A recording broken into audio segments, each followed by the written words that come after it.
What is up, everyone? I'm RAY LUZIER from KoRn. Welcome to the Valley Percussion Festival 2021. I am so honored and privileged to be here amongst all of my drumming brothers. It's amazing. This is the third Saturday, I believe, and it's just so much education. We're all on such different levels and different wavelengths in music, and it's just a beautiful thing. So I'm going to be talking about a lot of my experiences, and the great thing about drumming and just music in general, when you pick up, sticks or a guitar, or you start singing or any instrument out there, we're all on different stages of our journey. There's different ways you can look at it. Some of us want to just play on weekends and we have a regular job during the week. Some of us, like myself, I took upon myself to say at a very young age that I'm going to do this till the day I die. And that's a pretty big oath to pledge, at such a young age. But I didn't care if I was rich, poor, a ginormous band or an unknown band, if I was beating on street buckets, or if I was playing a stadium. I knew that I was going to play drums till the day I died. So music's such a beautiful thing. It's all around us. It's everywhere. And those of us that chose it for a profession, we sunk our lives into it. We put the hard work and the, blood, sweat, and tears into it. And some people just want to do it as a, kind of a side thing, and that's okay too. I was a music teacher at Musicians Institute for about a decade back in the, I started in probably 92. And I had such an amazing experience there because I started realizing that, wow, everyone's on different levels, and some people take it more serious than others, and we all do our own thing, and that's what I think is so important. You got to be an individual. I get so sick of hearing people say, like, you check this guy out on YouTube, he plays 800 mile an hour, and I'm like, that's awesome. It's impressive for a couple seconds to me, but I'd rather get moved by someone's emotion and their groove and their feel. That's me personally. Some people get blown away by how fast people can play, and that's awesome. But you got to look at, like, okay, what do you want to do? Do you want to make a career of this? Do you want to impress your friends? What do you want to do? So I'm always asking myself, I told myself at a very young age, I want to make a living doing this. So, and I've done it all. I've played a bar mitzvah and I've played a stadium and everything in between. And I was okay with that. You got to put in the time. You got to put in the hard work. It takes a lot of practicing. I don't care who you like out there that's out in the big stages. They put their time in there. They put the effort and energy into perfecting their craft. So when you see something online, which, as everyone knows, media consumes our lives these days. Every day we have a device in our hand and we're on laptops, and we can't escape it. So. And there's a beauty about that. It's weird because I come from an older generation where we didn't have those kind of things, but now everything's instantly, if not sooner. You can put your video online and someone in Germany's watching it. That's phenomenal, but don't lose focus of why you picked these things up in the first place. Don't lose focus of, like, that first feeling you got when you sat down and you played your guitar, your drums, or the first time you sang into a microphone. There's a feeling that comes over you. You're like, whoa, I can do this, and I feel alive. I don't care where you're at, what level you're on, that never lose that passion, never lose that feeling you first had. That's super, super important. So this first song I'm going to perform for you is from the latest KoRn record called The Nothing. And I'm very, very proud of this record. We put a lot of blood, sweat, and tears into this. Nick Raskulinecz produced it. And what I love about the song I'm going to play right now, You'll Never Find Me, is there's a lot of it's pretty simple, but there's some cool, interesting grooves going on. I do a marching kind of beat in the verses, and I go into a 16-note hi-hat pattern. The choruses are wide open on the crash, and it's very articulated parts on the kick drum. So I'm very proud of it. Check it out.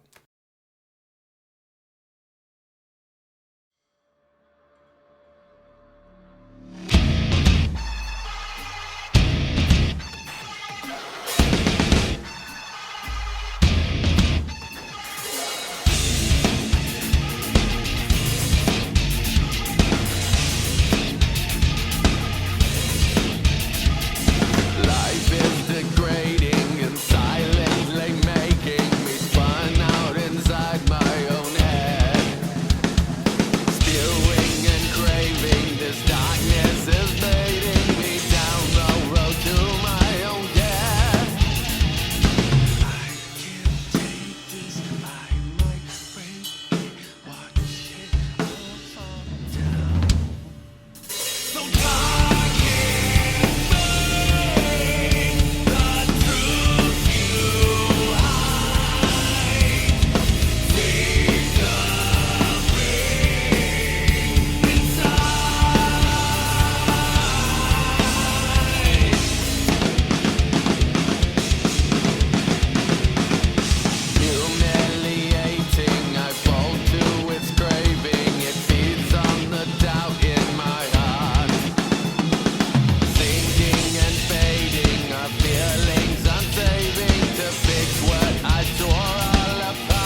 So one thing I want you guys to, if anything you get out of my clinic, I want you guys to really look inside yourself, find your individuality. It's okay to look up to other drummers and other people that inspire you. I do it all the time. I'm still a fan of many, many people out there. I still love to go to concerts and love to see, you know, just watch stuff on YouTube, and I love it. Embrace it all, you know, soak it in, build your vocabulary, but find yourself in there. You know, no bigger compliment have I ever gotten than when someone has heard a recording that I've done or heard me on the radio and said, I knew it was you playing drums in the first 2 bars. That blows me away because we're drummers, you know, we don't have that voice or we don't have that guitar tone.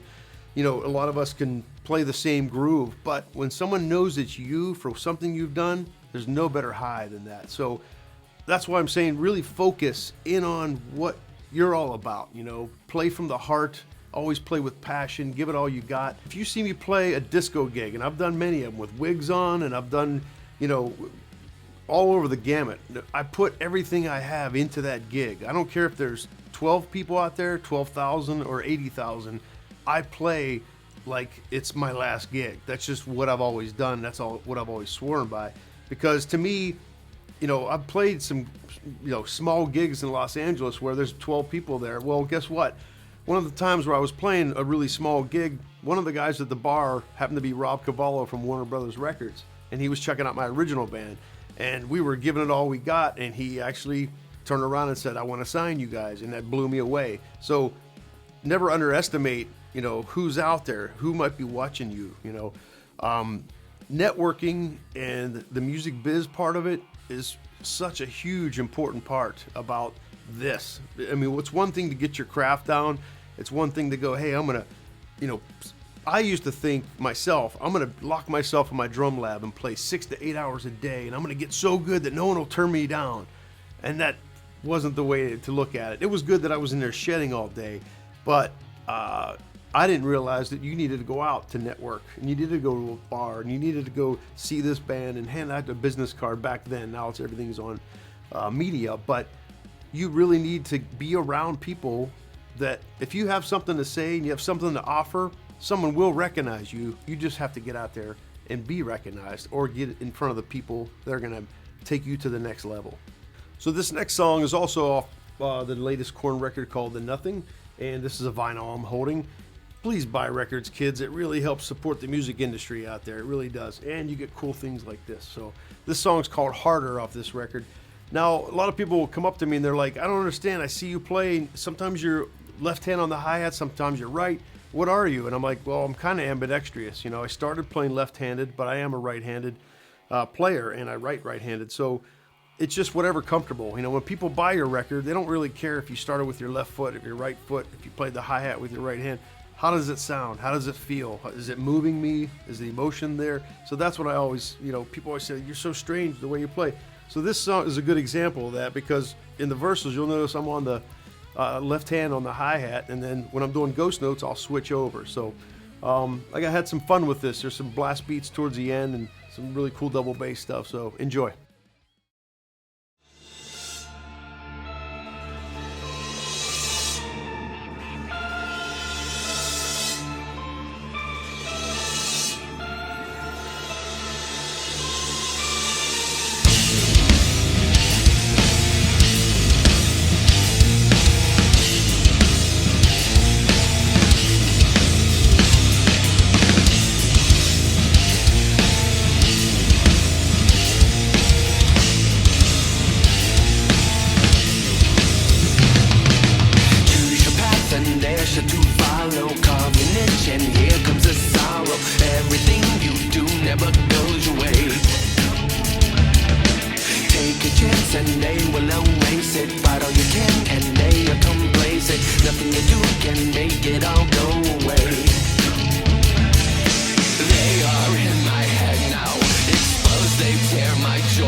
Tell me why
So a lot of people ask me, like, what do I do backstage? What do I do before a session to warm up, to get my arms ready to go and prepare for battle? If you see me play with KoRn, you know, you see sticks flying in the air. I'm hitting very hard, very aggressive. But if you notice my technique, I'm very loose with my sticks, you know. I think it's really important to prevent carpal tunnel and any kind of injuries you might have. You know, I've been bashing my brains out for a very long time, and knock on everything, I haven't had any injuries. So, but that's comes from proper technique. So when you're playing on a practice pad, or, you know, when you're in your practice lab on a kit, really be conscious of like stick heights, you know, how clean you're playing. Clean playing is everything to me. You can always play sloppy, right? So really pronounce everything. If you're playing a flam, mean that flam. If you're playing a double stroke roll, really get that double out, you know, pronounce it so it can be heard. This first exercise I'm going to share with you is a very simple one, but it's something I've been doing for decades, and it's like a religious thing I have to do now before a show. If I don't do this, my brain tells me, like, you didn't do something, you're not prepared. So this is something I do, and it's basically a triplet exercise. You can count them 1 in, 2 in, or 1 ta-ta, however you count triplets. Basically, you're putting the accent on the 1, the 2nd ta, and then the 3rd ta. So tap foot, you know, tap your right foot, tap your left foot. If you're on the kit, keep, you know, 8th note triplets pulse with your hi-hat, and keep quarter notes on your kick. So basically it goes like this. Well, make sure you use a metronome. You can use, you know, these days on your iPhone, you can download, there's probably 9 or 10 metronome apps you can put on your phone. So that's what I usually do. And I start at maybe like 70, 75 BPMs, and I'll take it up to 120, 130. Speed is not important, you know, the cleanliness of your playing is utmost important. So let's start. I don't have a metronome right now. I'm just gonna tap my foot, start like,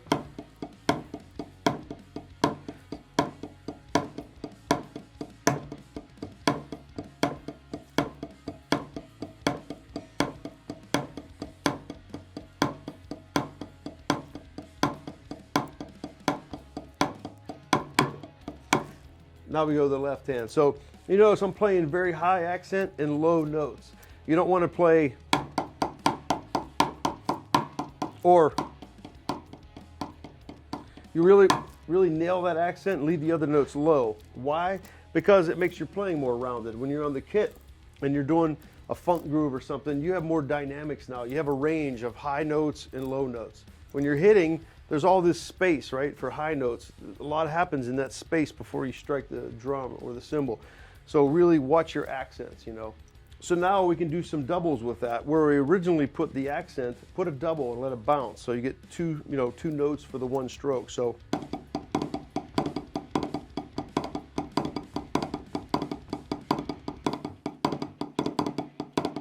and again, with your doubles, really make sure.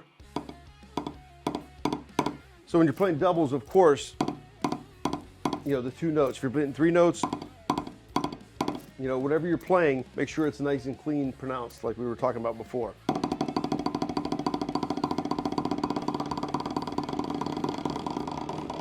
Buzz roll on a drum pad, there you go. So this next one is called Elevation. I was in this kind of a proggy band back in the day called the Hideous Sun Demons. We had a song called Elevation, and basically you're climbing numbers. You go 1, 1, 2, 1, 2, 3, 1, 2, 3, 4, 1, 2, 3, the whole way up to 8, and then you go back to the beginning. So alternating, it's going to sound like this: 1, 1, 2, 1, 2, 3, 1, 2, 3, 4, 1, 2, 3, 4, 5, 2, 3, 4, 5, 6, 1, 2, 3, 4, 5, 6, 7, 8, right?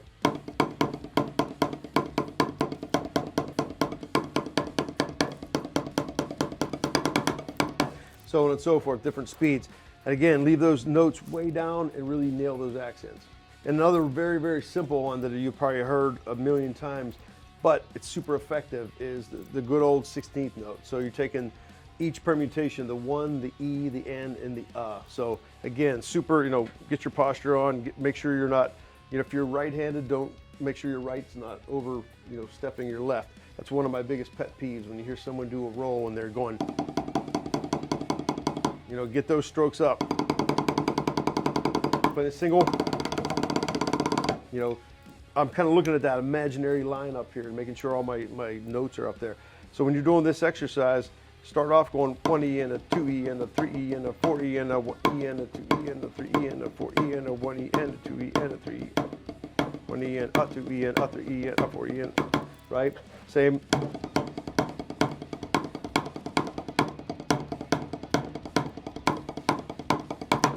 Now, if you put doubles on those, exact same exercise.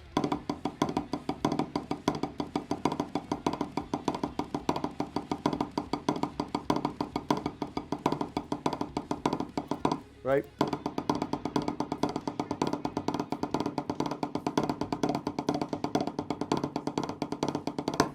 By doing this and breaking them down like that, your double stroke rolls will become way clean, right? There's nothing worse than, we've all done it. I know I have. Get that left hand up. If you're left hand, get that right hand up. Use a small.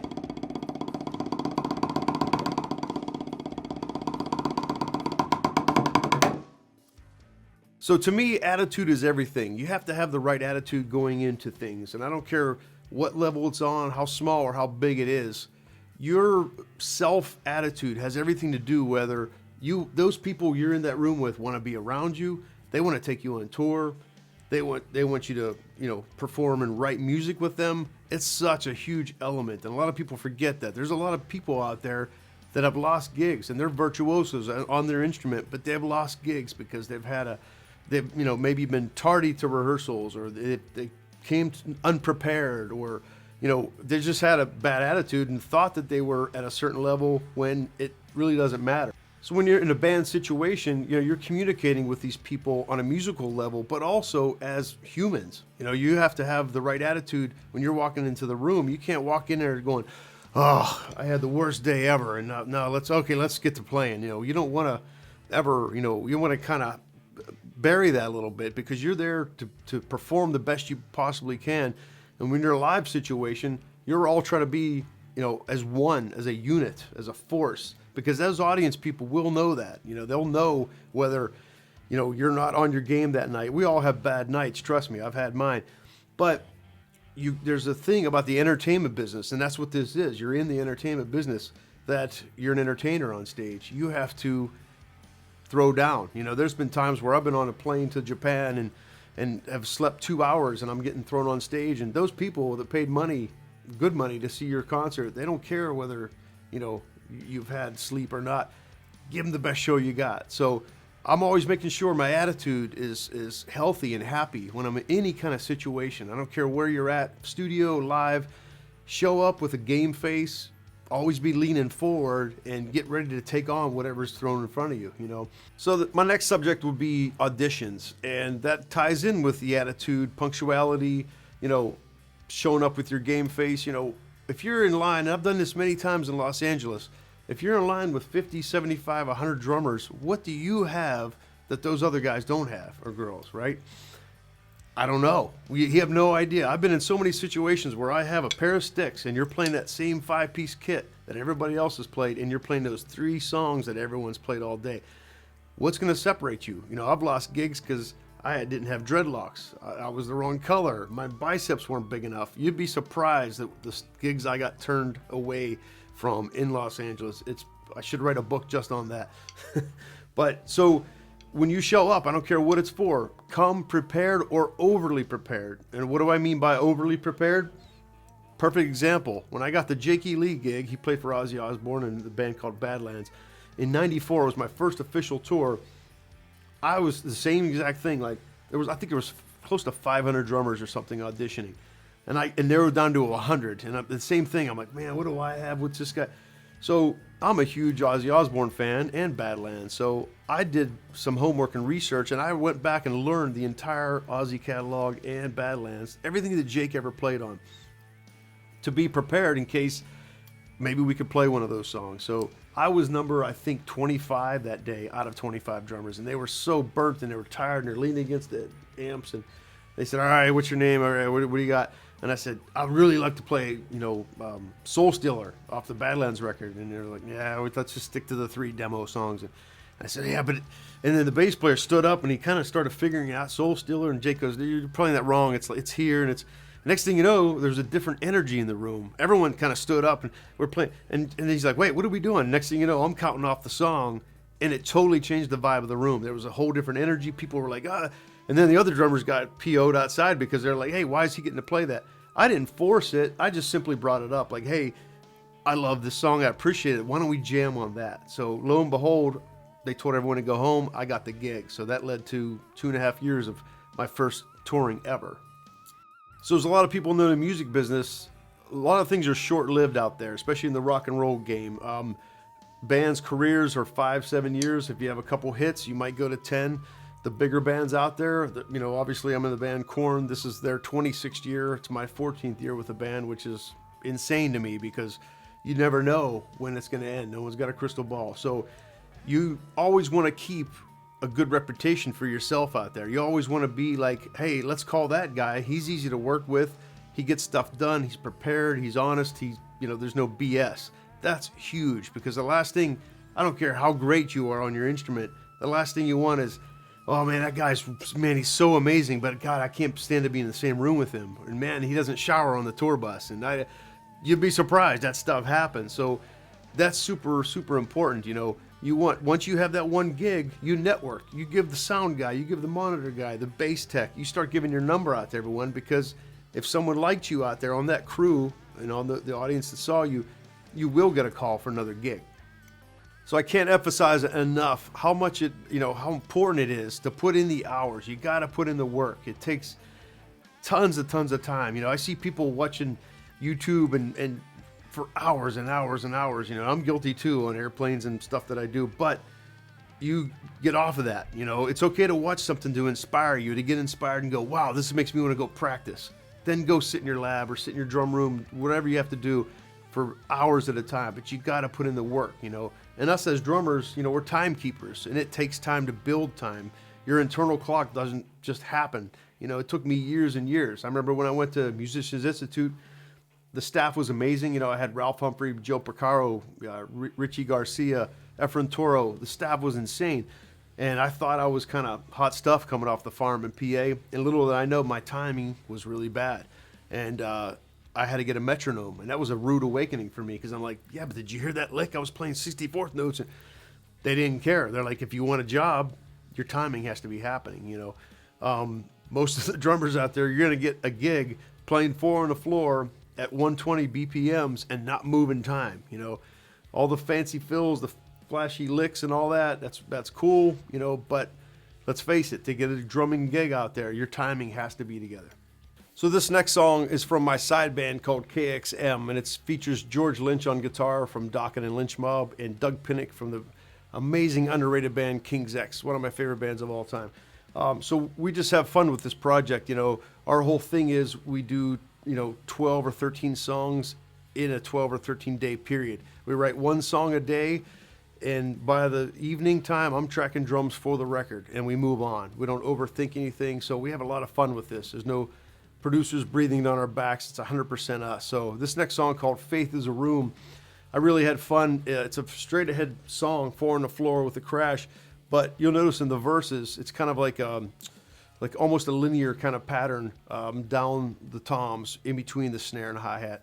And I just had a lot of fun doing it. So check this out. Faith is a Room.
So your timing definitely has to be together, but I can't emphasize enough, and I'll tell you till I'm blue in the face, you got to put in the hours, you got to put in the work and the sweat. Go see shows, you know, go listen to a ton of music. If you're a rock fan, listen to jazz, listen to classical, listen to reggae, listen to different stuff. It broadens your vocabulary so much mentally, and then try to play it physically. Because let's face it, if you want to be a session guy out there, if you get, you know, you don't want to be pigeonholed into, oh, he's the rock guy, oh, he's that guy, you know. So the more you know, obviously, the better you're going to be, and the broader your vocabulary is, the more gigs you're going to get. So, and that's just a fact. I mean, the more you know, of course, I'm a rock metalhead. You know, that's my favorite thing. That's what I get called to do. You know, I don't get many jazz calls. I don't get many, you know, timpani calls. But I love that stuff, and I embrace it. I listen to constantly, you know, I listen to many different styles all the time. If you look at my playlist, it's not, you know, Metallica and Slipknot. It's classical. I got Bach and Beethoven, and I got Ziggy Marley, and then I got, you know, classic rock, and I got, you know, jazz. I got Chick Corea. I got, you name it, it's in there, because it helps out whatever style you're favored in. So this next song is also off KoRn The Nothing, and it's called Idiosyncrasy, and it's one of my favorite songs off of there. It's kind of reminiscent of like kind of early Pantera-ish kind of riffs. I use a lot of bell, heavy bell, the shoulder stick on there. I use a lot of the gong drum, which I love. The gong drum just has some massive attack about it. I love pummeling this thing live in an arena. You know, you hit that thing over 15,000 people, and it's just a big punch in the gut. It's awesome. So this song is called Idiosyncrasy. Check it out.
Sometimes it overtakes me. Why the fuck did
chose to walk a thin line, replace the hurt without healing mine. You hold disgust in your heart, you just fuck with me, idiosyncrasy. You chose to walk a thin line, replace the hurt without healing mine. You hold disgust in your heart, you just fuck with me, idiosyncrasy.